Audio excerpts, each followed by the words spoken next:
Differently fast. Alright, let's just dive right in and see what the developer has to say about their own game.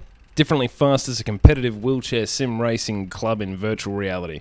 The man in the wheel elegantly packed in a fast racing machine. Powered by nothing but your arms, VR esport at its finest. Muscular, fast and dangerous, climb the ranks of the club, competing against other racers or their ghosts.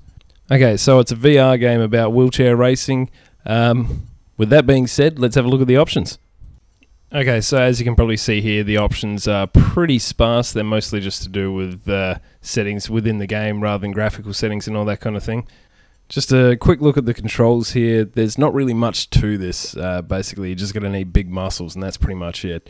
So if you've got a shoulder injury that you would suspect may cause you some harm if you were to jump in a wheelchair and wheel around, probably give this one a miss because you're definitely going to feel it. At least on the HTC Vive, the grip buttons are really the only buttons you're going to have to worry yourself with.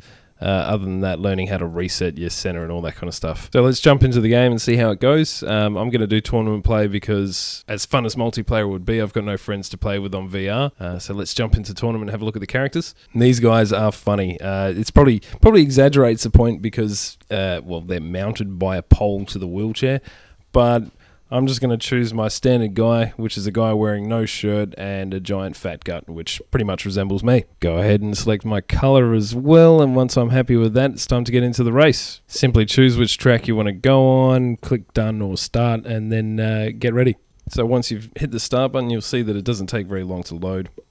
Once you're in, you're obviously pretty excited, as you can see by my arms waving about.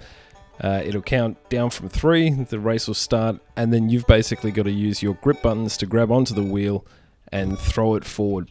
By steering is simply putting more input into one wheel than the other to, if you're turning the right wheel faster than the left, then naturally you'll turn to the left and vice versa. You can also sort of skid turn or get it sideways by gripping one wheel while still turning the other. And then trying to race the other 3 competitors to win, or other people if you're playing multiplayer as well. I imagine in multiplayer this would be absolutely hilarious. I think you could have a lot of fun with this, seeing your other, friends and all that competing with you in a wheelchair, and then being able to hand gesture each other as you go past. Could be a lot of fun.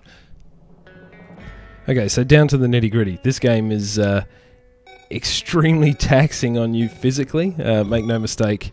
Unless you're quite fit or have very, very well-developed shoulders, or perhaps you are already in a wheelchair and accustomed to this kind of physical exercise, I would keep my expectations as to how long I'm going to spend in one session in this game at a time pretty low. I think the most I've spent in one session is about 30 minutes, and after that I needed a shower.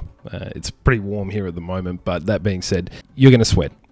So why is this game good, and why should you buy it? Number one, if you're looking for physical exertion when it comes to VR, which I know I certainly am every now and then, rather than just sitting down in front of a computer screen all the time, I like to play something a little bit more physical that gets the heart going. This game definitely does that. You will work really, really hard. In fact, there's probably only the boxing games I've played so far that actually make you feel as though you've really, really worked during a gaming session. This really does only take its toll on your shoulders though, nothing really else.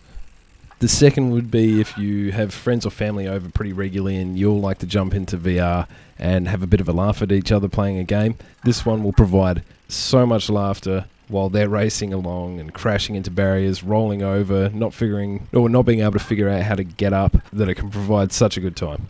This game is still in early access. Normally I'd say that's a bit of a warning and stay away, but this feels like a complete game. Pretty well fleshed out, really, really good VR experience. Extremely funny, so it's pretty easy to overlook the early access status.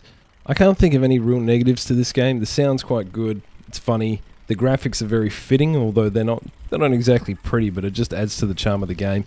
If I was going to give any negative at all, it'd be the fact that I don't have any friends on VR, which of course has nothing to do with the actual game itself. It's just something that I wish I had.